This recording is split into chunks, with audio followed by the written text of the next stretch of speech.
Now, on an entirely different matter, a few months ago, a group of Democrats and left-wing activists brought the state of Georgia into the national spotlight.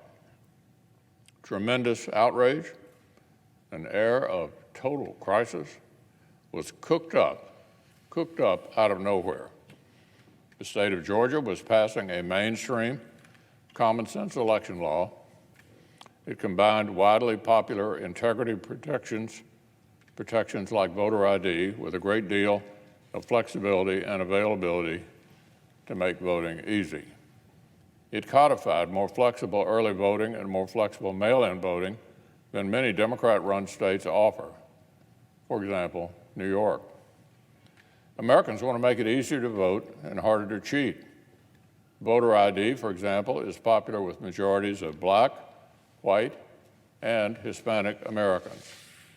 But in their ongoing bid to mount a Washington, D.C. takeover of our nation's elections, Democrats seized on this mainstream law and decided to start shouting that the sky was falling down in Georgia.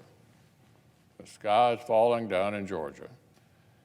Unfortunately for the people of Georgia, many people in the press and corporate America bought it.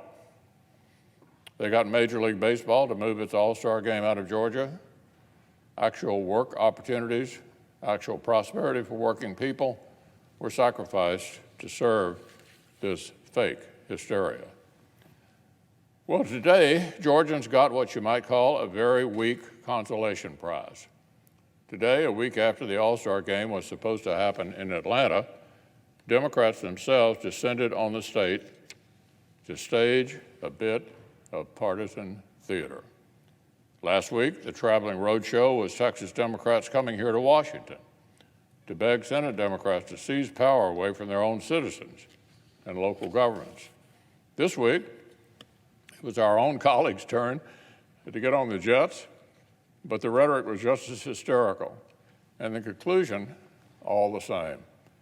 Washington Democrats need to grab unprecedented power and rewrite all 50 states' election laws. It's the same shtick we've been hearing here in this chamber for multiple years now. Remember, their sweeping takeover bill was written long before any of the state laws, which they now claim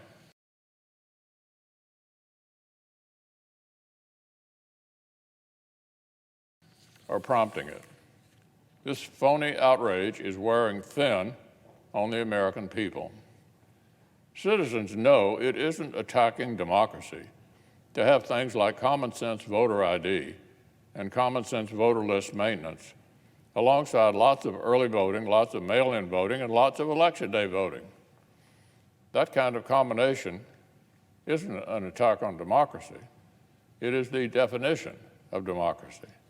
It's exactly what Americans want.